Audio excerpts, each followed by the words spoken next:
నా పేరు పువ్వాడ సుధాకర్ రావు, అమరావతి జేఏసీ కన్వీనర్ని. అమరావతి రాజధానిని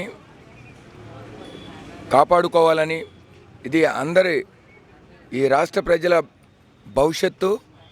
అయితే దురదృష్టవశాత్తు జగన్మోహన్ రెడ్డి గారు అమరావతి రాజధానిని నిర్వీర్యం చేసే విధంగా, అంటే ఆయన ఏదో ఒక రాజధానిని నిర్వీర్యం చేయటం కాదు, ఆంధ్రప్రదేశ్ బిడ్డల బంగారు భవిష్యత్తుని అంధకారమయం చేస్తున్నటువంటి విధానం, ఒక అనాలోచితమైనటువంటి, ఎటువంటి హేతుబద్ధత లేకుండా కేవలం రాజకీయ కక్ష సాధింపు తప్ప రెండో ఆలోచన లేదు. పద్దాక ఆయన చెబుతూ ఉంటాడు, మా తండ్రి గారు దివంగత నేత రాజశేఖర రెడ్డి గారని. కనీసం ఆయన మాటల్లో అయినా వాళ్ళ తండ్రి గారిని పాటించడం అంటానికి, రాజశేఖర రెడ్డి గారు గతంలో హైదరాబాద్లో చంద్రబాబు నాయుడు గారు అభివృద్ధి ప్రారంభిస్తే దాన్ని కొనసాగించారు. కనీస ఇంగిత పరిజ్ఞానం లేకుండా మరి ఈరోజు రాజధానిని నిర్వీర్యం చేసే విధంగా ఆయన వ్యవహరించిన తీరు చాలా దురదృష్టకరంగా ఉంది.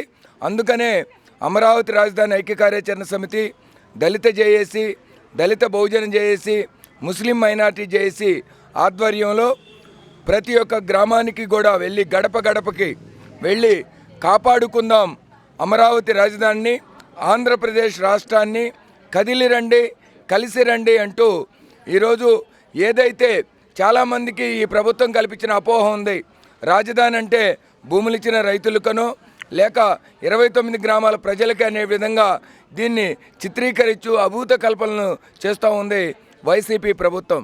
కానీ వాస్తవంగా ఏంటంటే, ఏ రాజధానిని పరిశీలించినా వ్యవసాయం చేసేటువంటి రైతులు అక్కడ ఉండరు. ఎప్పుడైతే భూములు ధరలు వస్తే అక్కడ అమ్మేసుకొని, ఎక్కడ భూములు చౌకగా ఉంటాయో అక్కడ కొని వ్యవసాయం చేయటం వ్యవసాయదారుడి యొక్క సహజ నైజం. కానీ ఎవరైతే ఉండాలంటే చేతి నిండా పని లేక ఆ పని పొట్టకూటి కోసం జీవనోపాధిని ఎత్తుక్కుంటూ రాజధానికి వలస వెళ్ళటం మనం చూస్తూ ఉంటాం. రాజధాని హైదరాబాద్లో చూసినా కూడా పేదలు, దళితులు, బడుగు బలహీన వర్గాలు, ముస్లిం మైనార్టీ వర్గాల ప్రజలు సుమారుగా 80% మంది నివసిస్తూ ఉంటారు. అంటే వారికి 365 రోజులు ఏదో ఒక పని దొరికిద్ది. ఎప్పుడైతే పేద ప్రజలకు చేతి నిండా పని ఉంటుందో ఆ కుటుంబాలకి అవసరమైన ఆర్థిక వనరులు సమకూరుతాయి, బిడ్డలను చదివించుకుంటారు.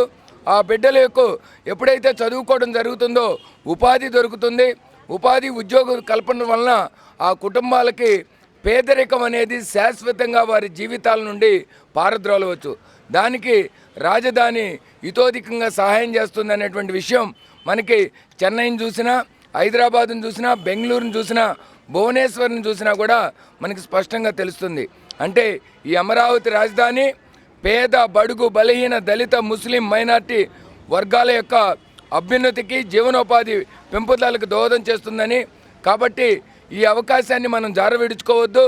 తప్పకుండా అమరావతి రాజధానిని కాపాడుకున్నాం, అది మన బిడ్డల యొక్క భవిష్యత్తుని కాపాడుతుంది అనేటువంటి విషయాన్ని ప్రతి గడప గడపకి వివరించి ఈ యొక్క అమరావతి రాజధాని ఆవశ్యకత, అదేవిధంగా ఏ విధంగా మనం రేపు వేయబోయేటువంటి ఓటు ఏదో ఒక పార్టీనో ఏదో ఒక నాయకుడినో ముఖ్యమంత్రి చేసుకోవడానికి కాదు, మన బిడ్డల యొక్క భవిష్యత్తుని కాపాడుకోవటానికి మన ఓటే మన భవిష్యత్తు అనే నినాదంతో ఈ యొక్క ఇంటింటికి ప్రచారం చేసి ప్రజల్లో ఒక చైతన్యాన్ని తీసుకొచ్చి అమరావతి రాజధానిని కాపాడుకోవటానికి అమరావతి జేఏసీ ఆధ్వర్యంలో ఈ ఇంటింటికి ప్రచార కార్యక్రమాన్ని నిర్వహించడం జరుగుతుంది.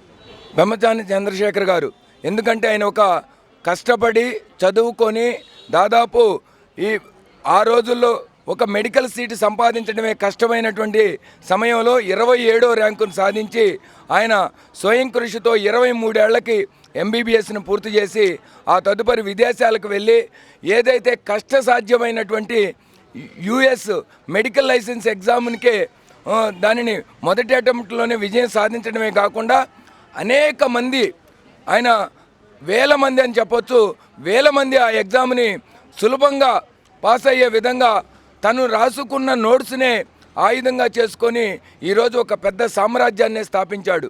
అటువంటి వ్యక్తి ఈరోజు గుంటూరు పార్లమెంటుకు ఒక అభ్యర్థిగా పోటీ చేయటం అంటే గుంటూరు జిల్లా ప్రజలందరూ చేసుకున్నటువంటి ఒక అదృష్టం.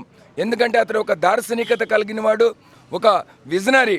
ఏదైతే చంద్రబాబు నాయుడు గారు ఒక విజనరీ లీడరో ఆ విజనరీకి తోడు ఇంకొక విజనరీ జవతవటం వల్ల తప్పకుండా డబుల్ ఇంజిన్ సర్కార్కు మళ్ళీ ఈ యొక్క గుంటూరు పార్లమెంటు ఏ, నియోజకవర్గం మొత్తం కూడా ప్రజలందరికీ కూడా ఉపాధి పొందడంలో కానీ ఉద్యోగ అవకాశాలు కల్పించడంలో కానీ లేకపోతే ఇక్కడ ఉన్నటువంటి ప్రజలకి ఏదైతే తెలుగుదేశం చెబుతుందో పూర్ టు రిచ్ అనే స్కీమ్ని సక్సెస్ఫుల్గా అమలు చేయటంలో పెమ్మచాని చంద్రశేఖర్ గారి పాత్ర అద్వితీయంగా ఉంటుంది. అందుకనే ప్రజలందరూ పార్టీలకు అతీతంగా ఈరోజు పెమ్మసాని చంద్రశేఖర్ గారికి మద్దతు ఇవ్వడానికి ముందుకు వస్తున్నారు. ముఖ్యంగా యువత, బడుగు బలహీన వర్గాల ప్రజలు ఎక్కువ స్థాయిలో పెమ్మసాని చంద్రశేఖర్ గారిని అభిమానిస్తూ వారి వెన్నంటి నడవటానికి సిద్ధంగా ఉన్నారు.